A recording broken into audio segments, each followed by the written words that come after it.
Good evening, one and all. This is Dr. P. Srinivasulu. Welcome to the video lecture series on probability theory stochastic process. Today, we are going to discuss about the expected value of our operation on a single random variable. Now, this we know random variable x is a random variable. In this, there is several events. We want to calculate this expected value of or mean value of x random variable we are going to discuss today. So the expected value of x is nothing but mean value of that particular random variable. Suppose you know mean value is nothing but average value.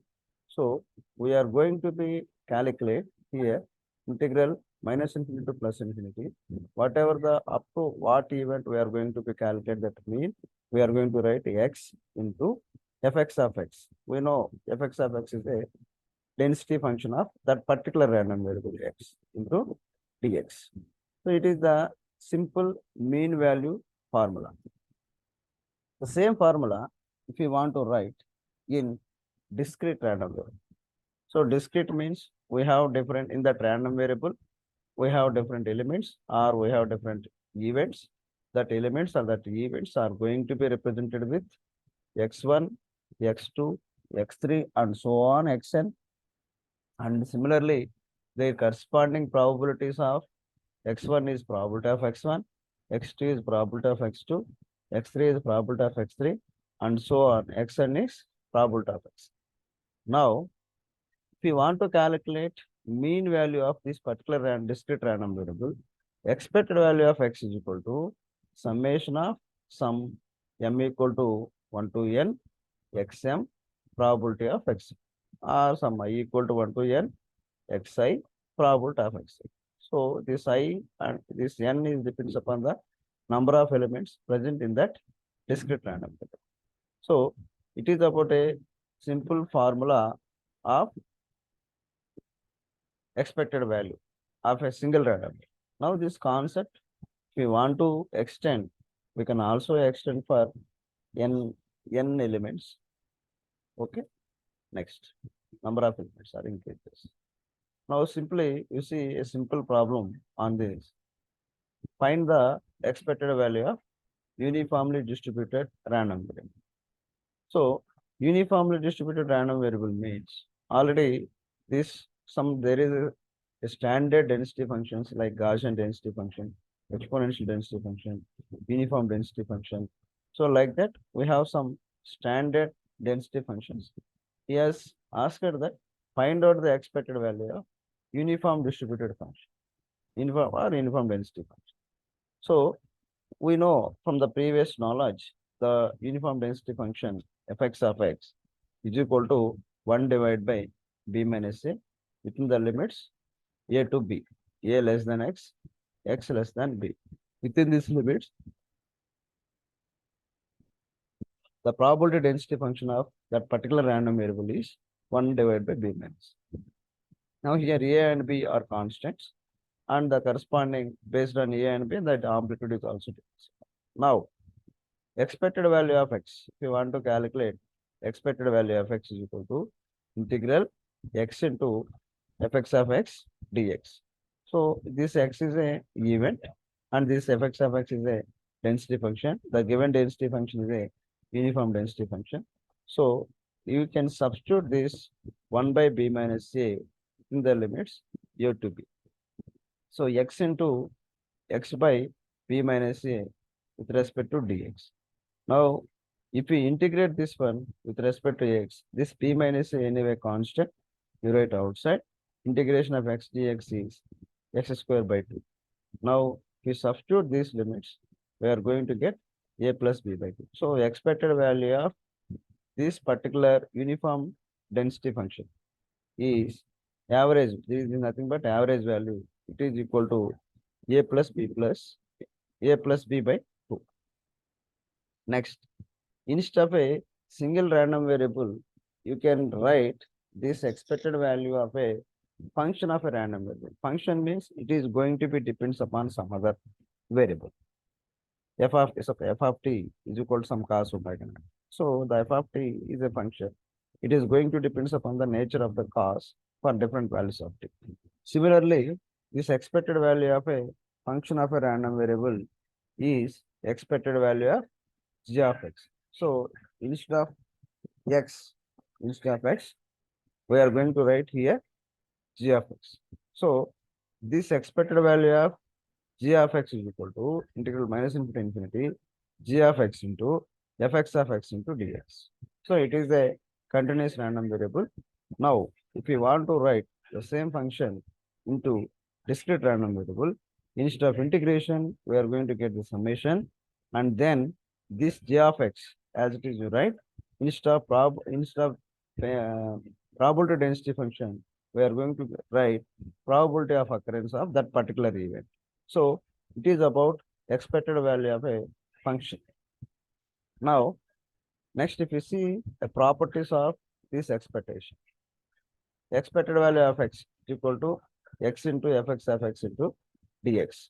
Now, he has asked that if a random variable x is a constant, this random variable x is a constant, what is the expected value of x? So, expected value of a is equal to a. Now, we need to prove this expected value of a is equal to a. Now, integral minus infinity to infinity x into fx of x dx. So, this x is given a, x is equal to a. So, a into fx of x dx. A is a constant, it is not a function of x. You write outside. Integral minus infinity to infinity fx of x dx. You know, area under density function is always 1. So, expected value of a is equal to a. Second, expected value of expected value of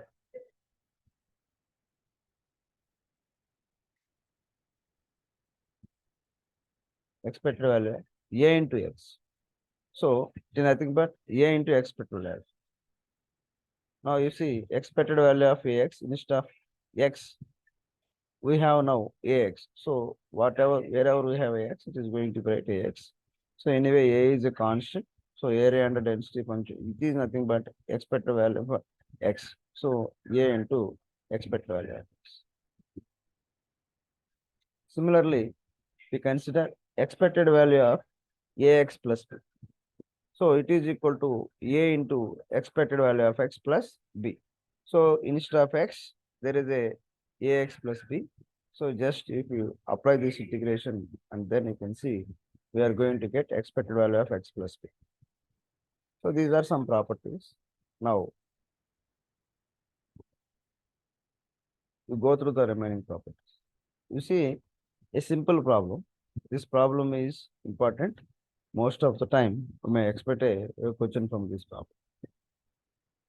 in the examination. If x is a discrete random variable with probability mass function given in the given table, now here first bit is expected value of x, second bit is expected value of 2x plus 3, third bit is expected value of x square, fourth bit is expected value of 2x plus 1 whole square. Now, as usual, it is a very easy compare with the continuous random variable. If the problem is in discrete random variable, simply we are going to be add or multiply and add. Now, the x has some events. The events are starts from here -2, -1, 0, 1, 2. These are the events in that in random variable. That corresponding probability of occurrence. So for getting -2 event, the probability is 1 by 5. For getting -1, the probability is 2 by 5. For getting 0, the probability of 1 by 10. For getting 1, probability is 1 by 10. For getting 1, the probability is 1 by 10. For getting 2, probability of 1 by 5. So, as usual, expected value of x is equal to, it is a discrete random variable. So, summation of xi into probability of xi. Here, I is equal to 1 to n. So, how many numbers are there? 1, 2, 3, 4, 5. Take it is a 1. 1. So, first one for xi event, x1, probability of x1. So probability of x1 is 1 by 5. That event x is minus 2. Next, probability of x2, 2 by 5 minus 1, 0. 1 by 10 into 1, 1 by 5 into 2. So like that, we can get the expected value of x. Similarly, expected value of 2x plus 3. So expected value of 2x plus 3 is 2 into expected value of x plus 3. Already we have calculated expected value of x. We substitute and then calculate. Expected value of x square. So simply here, wherever we have a x events, that events we are going to be squaring and then corresponding probability of occurrence. If you substitute all these events, we are going to get this value. Next, expected value of 2x plus 1 whole square. Now, a plus b whole square formula, if you expand 2x square, 4x square, 4x square plus 1 into 2 into 2x, 4x. Now, apply this expected value formula. So, it is the expected value of x square, expected value of x plus 1. Already we know expected value of x square, already you know expected value of x, and then you can add all these things. It is nothing but expected value of 2x plus 1 whole square. Today, I'm going to stop this class. We will see in the next class about moments on single random.